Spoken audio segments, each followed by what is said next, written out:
Welcome back to Factorio Space Age. My name is Nilaus and I will be your guide on this playthrough of everything related to Space Age. And we are here where we left off last time. I've actually demolished some of my base because honestly, I don't need it to be this big when it's sort of in an idle situation. So we're going to be scaling it a little bit down, but just looking at it, 7.2 and 1.5, but I also brought some more home anyway. So we have tons of good red circuits. That is amazing. But that's not what we're going to do today. Today we are going in orbit. We are going to make something that has been suggested to me as a good idea. And, well, I think it's a good idea. It's just... Okay, so the idea is, why don't you just... That's how all good ideas start, right?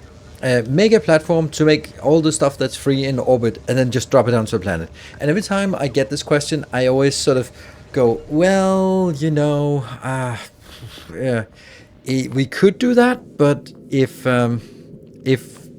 it's just going to be a lot of work to actually set it up, and what about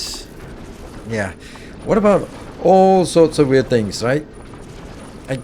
Wouldn't it just be easier just to bring it in? Yes, it's usually easier to bring it in from another planet, but what if you don't have that other planet, or what if you just need a little bit of something? So let's talk a bit about what those little bit of something could be. Well, every planet has some things that it's really good at making, and also some things that is really bad at making. So what is it really good at making? What is it really bad at making? Well, let's say, we should probably make some of these here, so that we can actually get more stuff inbound. There we go. Right. So what is it? For example, Nilaus can't make a calcite. So calcite would be a great thing to be able to have, so we can use foundries on Nilaus. And volcanoes can surprisingly not do ice. No, that's not surprising. It's not surprising that they can't make ice, but it's surprising they can't make sulfur. Because if you want to make sulfur on volcanoes, you have to go coal to coal liquefaction, into heavy oil, into light oil, into petroleum, into sulfuric acid, no, into sulfur, and then there. But you can't go from sulfuric acid to sulfur somehow, which should make sense. Just add some calcite to it, and then it should get it. But anyway, you can't. So, so that's for that reason. I might actually, if you want to make some things on with sulfur, like rockets, for example, explosives, then it's a really convenient way to have a platform there. When you get to Aquilo, then we don't have any iron and copper there, so maybe actually just have a little platform that just makes some iron and copper and just drops it down on the planet would be neat as well. So those are the things that sort of make sense, in my opinion.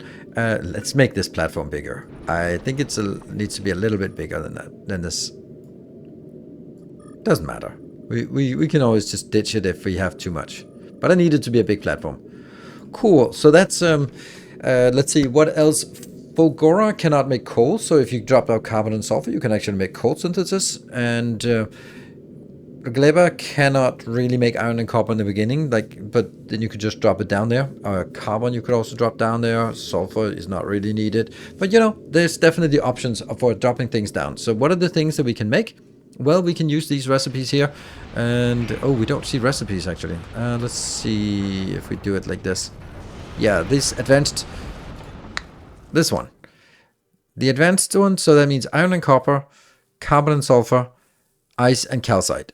Those are the ones that we can actually drop down on any planet. So that's what we're going to do. How do we do that? I thought that I could make one platform that was sort of, you set it up and then it does one thing. But no, I want to make one that does everything. So let's start by making sort of a design of what we want. We are going to start by making some kind of thing, and then I think that I want to do 5 because they are at speed here.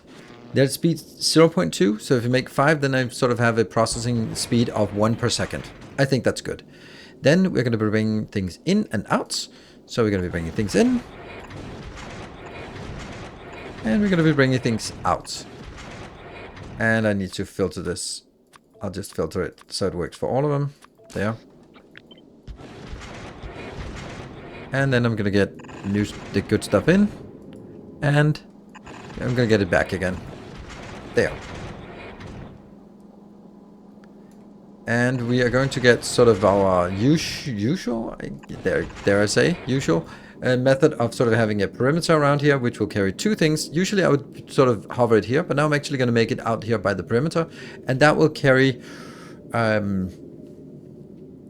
ammunition, rockets, and all the chunks. Let's actually start by establishing that first. So we now have built the perimeter defense. It's neat. I think it's really basic, and I've sort of defined how big the platform is going to be. So once you start putting the perimeter on, then it actually doesn't look like that much of a build space. So the next thing we want to do is basically our usual, I would say, perimeter for controlling how much we're going to be carrying. That is going to be this one, and it's going to be up here. Let's just do that. There we go. This one will just be placed, I don't know, somewhere up here, right? It just doesn't really need to be much. It just needs to go read from the entire belt, and it goes in and says there, because then it goes out to all of these, and then I have to define how much I want on the belt. Let's go with 100 of each. So this platform is not necessarily going to move a lot, but it needs to be able to be built over hours and move somewhere. So we have some things that we must take care of. We must take care of a little engine. Doesn't need to be big, but just needs to get from A to B. We need to take care of some rocket production, and we need to take care of some ammo production. Those are things that we already have done before. So I'm going to be just basically taking this part out and then just putting it here at the back. And then trying to figure out what it's going to look like with some thrusters. We could actually make better thrusters. Can I make it here? This looks good, right? This looks pretty good. Unfortunately, that means this has to be moved a little bit over, because otherwise there's no room for putting in the fuel. And the fuel will look like that. And like that. And then... and we can make it as small as we can. By doing it that one and that one. And this will be... we're not going to make the more advanced stuff, even though we could easily do that, but that would just make it, well, more complicated. And then from here, I guess we can just get that one, and then we now have bridging this in here. So the thing is, the inside belt on this sushi belt around here will be for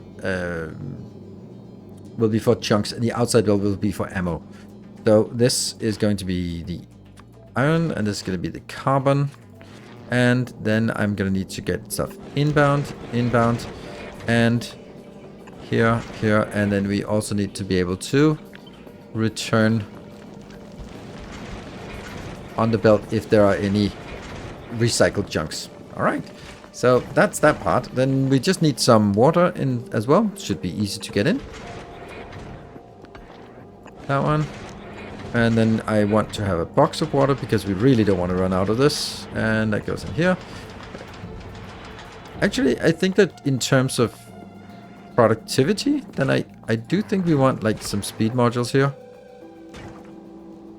And you're also going to need a speed module as well. Why does that not work? Okay, there and there. Good. This will now be producing 26, and this is consuming 8 plus 8, but then I have an excess of 10. I wonder what that's going to be for. Probably going to be for something. And that will also be here. We'll do the ice one, the basic. That's not the basic ice. And you know, all of this is just recycled. We know the drill. There we go. So that means we should get water, we should get that. We can have a little engine that works. Sweet, perfect. That was easy. Hey, they're working. We got some engine fuel. Oh, right. Next one is actually going to be very much a copy of what we've already done on the other ship. So on the outer planet frigate here, we're going to be basically taking this thing here and putting it in. So we've done that. We designed that in the previous episode, so we don't need to do that again. So this is set up. They're now just squeezed it in this corner. That's kind of where I want to put it. What we have now here is we have the iron and we have the advanced ice. So we get the calcite and the iron ore. The calcite gets the ice here gets thrown out and gets thrown overboard. So that's pretty clever, I think. If we just look at it, oh, I don't have any ice. Yeah, ice is always annoying. And then the ammo is working. I'm setting up to max 200. Then over here we have this build we built for our outer planet frigate, and these ones are setting up to 200. And we should be building some, but we are not. We need to figure out why. Oh, right, because you do not have the standardized outputs that all the other ones have. So there we go. That's excellent. So now this one continues to work. It gets us some carbon and some sulfur. Goes in here. And then we can make the coal. Then we can make the explosives. And then we can make some rockets that will go out and go up here and... Whoops. This one needs to be moved a little bit in. You're okay. Good. So we get a little bit of rockets, so we should get the rocket protected. If we look at on our map view, we can see pretty good coverage on everything. Okay, and oh, there's a missing tick there and there. That was actually because this was not highlighted as fuel with the pipeline research or pipeline showing. Great. Alright, so we got fuel, we got that, we got a little bit of power. Well, the thing is, I want this, since I'm putting rockets on here, I want this to also be able to go to Aquilo. So we need to have a nuclear power plant as well. So nuclear power plant, we actually have that. We should be able to do that pretty quickly and pretty easily because there's plenty of room here. So let's make a nuclear power plant here. Let's get some of that. And we want to make it like 1, 2, 3, I think is a good number. And then here, here, here. And then I guess we just need to connect these together. Now the ideal is 1, 4, 7. But if it's 1, 3, then that will produce 10 megawatt. Then it will be 1, 3. What was it? What was in this one? On this one it was... Oh yeah, 135. 135 is also a pretty good ratio. But then let's do 136 here. Good. Then we're going to do basically what we've done before to get the water inbound as well. So we don't actually want the nuclear power plant to work when we have solar power available. Oh, we can actually just extend this even more. So we also want to put some accumulators and then use the accumulators for sort of figuring out how much we want of everything. So that's a lot of accumulators. Then we're going to be taking all of our accumulation and basically say we're going to go that in here.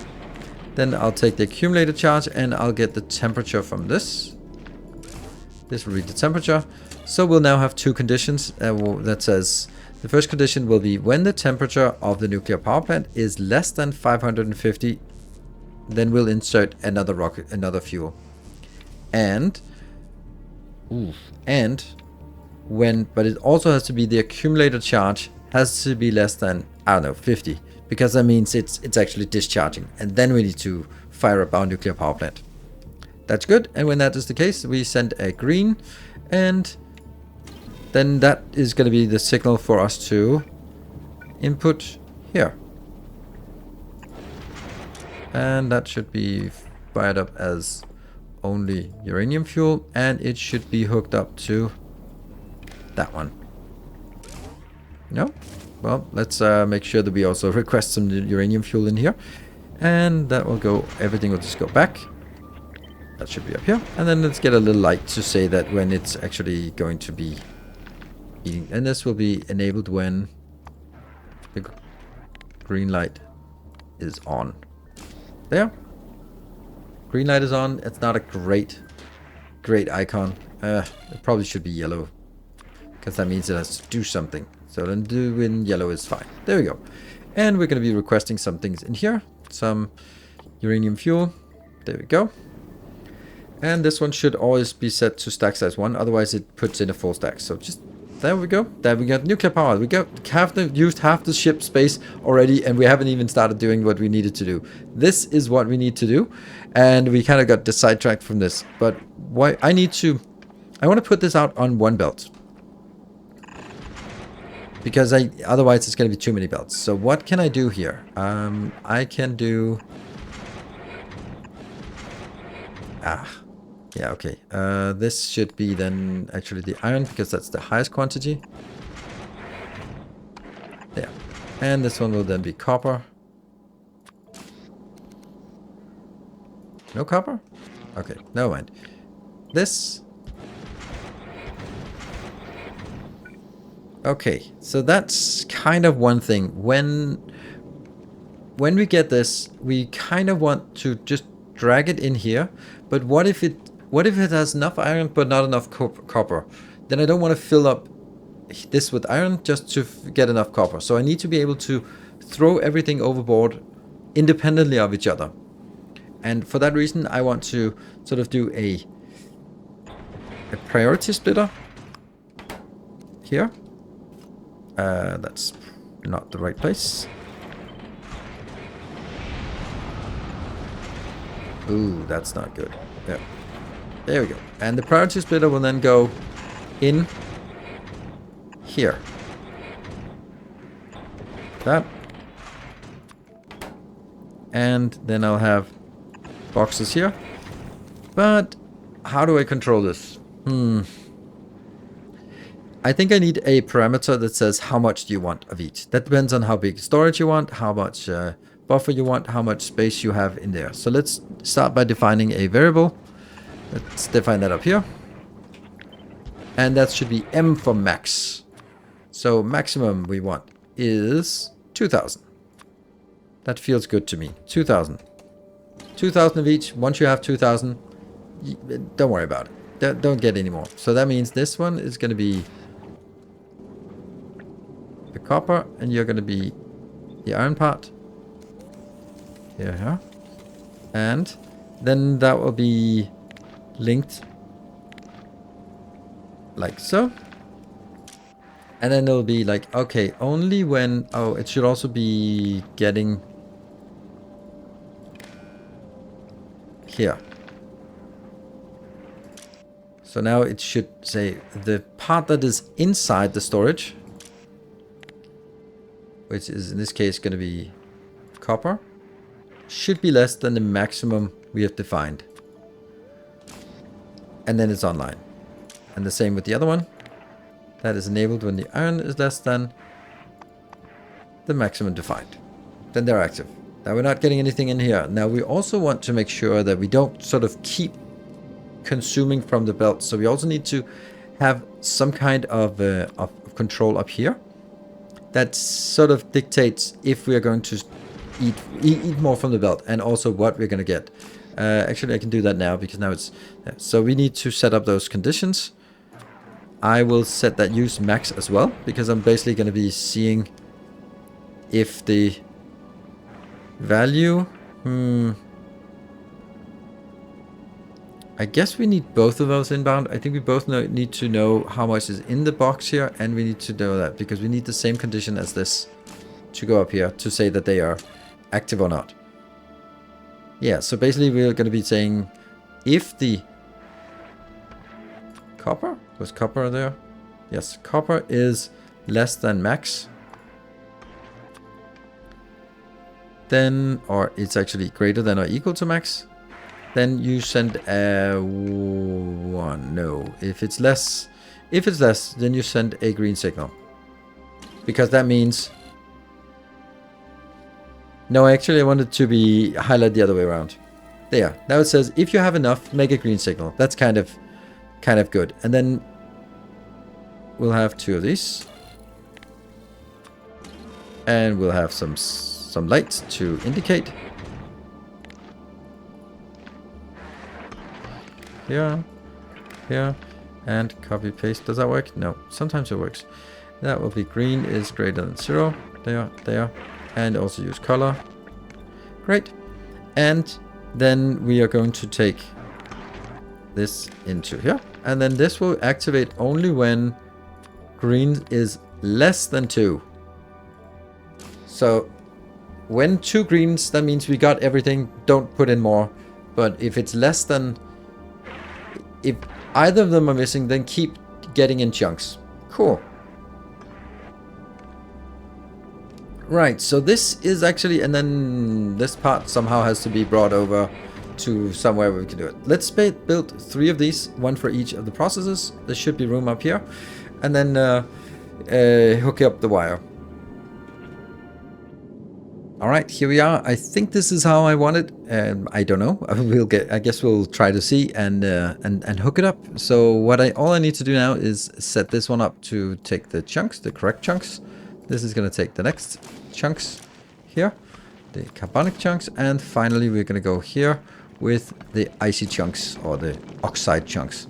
And then we should see things come in. It's probably going to be way faster to get the metallic chunks. We have one more thing, and that is right now we have 100. Oh, this is not constrained, is it? This is jammed. How much we got on the belt, actually?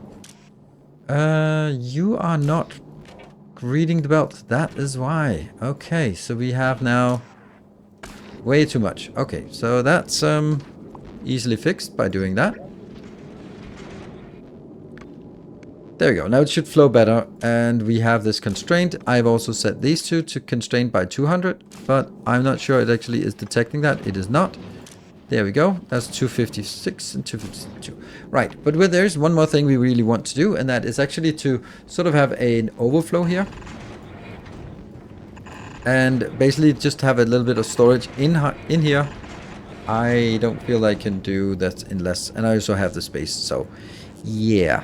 This is going to be, let's use this as an excuse. There. How much you want? Well, I want to store 500 in here because we want to make sure that we have enough just for a rainy day. So this one is enabled when this is less than 500 inside the storage. We apparently have a little bit inside the storage. Yeah, okay. And then I also want to get it out. That should just always be there. And I have to be mindful that it is... You're going to pick up and you're going to be delivering. Good. But this output should also be constrained. It should be constrained to the other... The production was constrained to 200. But this is going to be constrained to 100.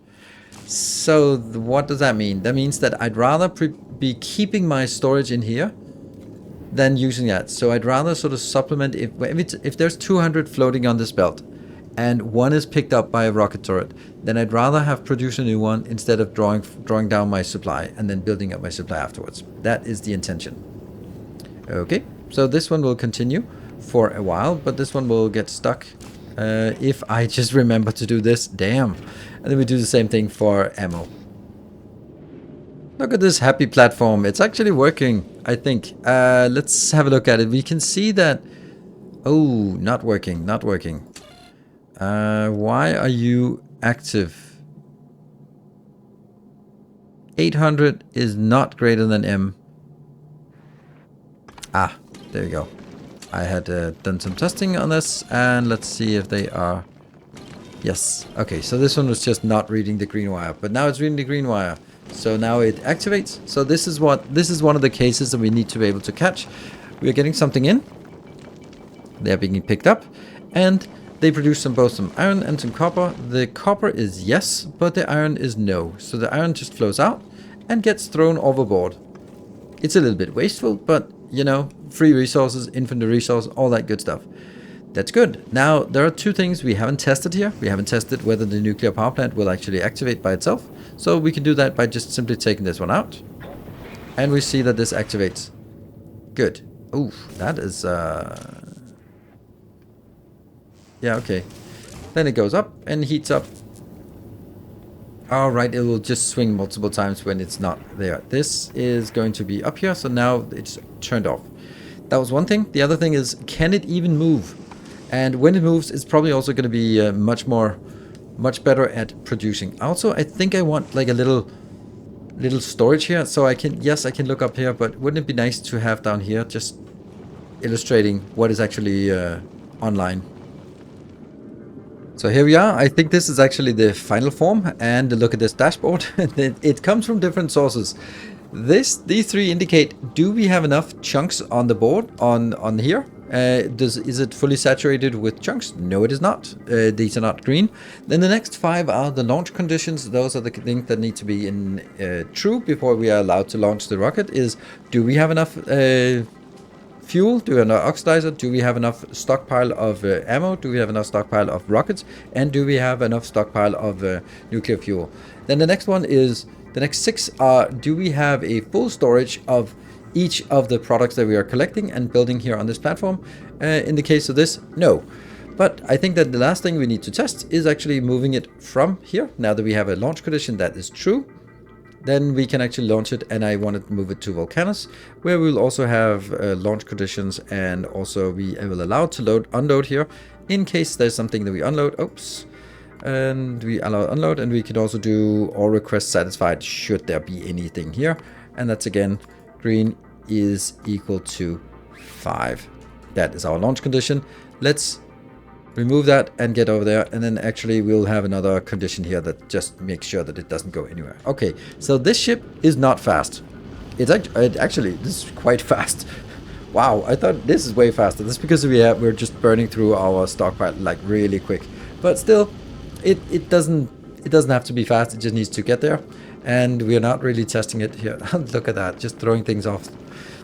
But when we are flying, come on, get some chunks in. We should be able to fill up on the way there. Okay, you can see that we got lots and lots of goodies here. And at this point again, I am trying to design these things without using too many quality things. I'm using uncommon grabbers because you really should have that, and uncommon solar panels because, well, you really should have that. We could also use uncommon accumulators if we feel like it, but that's kind of okay. Yeah, hold on. This is interesting. It seems like we're actually using more power than we are consuming. It is. It is indeed, which means the nuclear power should be starting up soon as well. Oh wow, this is water waste. Why are we using accumulators over nuclear power when the nuclear power is working? Well, it doesn't matter. It'll, as soon as it goes down, it'll start consuming that. Anyway, you can see that we're now getting a lot more stuff. We should also probably get the ice filled up. Okay, so now the copper is also done. And we can see that there are two green lights up here. That means we stop importing any metallic chunks, but we're still importing the carbonic chunks here. And you can see this loop here around just continues to go in. It also makes sure that this design here is guaranteeing that it'll not get stuck, because the stuff that comes from out here will go on the outside belt, but the stuff that comes returning here, it comes on the inside belt. So we're just getting a large stockpile, and that will just be processing down here as soon as and we'll probably have a full stockpile of carbon soon as well by the time not by the time we get there, but soon. Right, this is a really cool design, I think. There might still be some kinks and tweaks and stuff like that we haven't sort of ironed out, and there will always be like a circuit condition that I've turned the wrong way, or a greater than that should be a less than.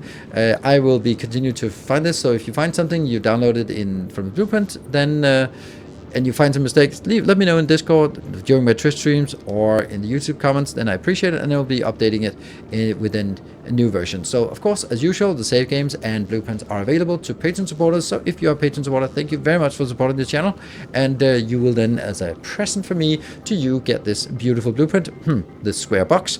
And yeah, if you're not a Patreon supporter, that's totally fine. I totally understand that. And this is why we designed it on screen, so you can just snapshot it and design it yourself. So no problem there as well.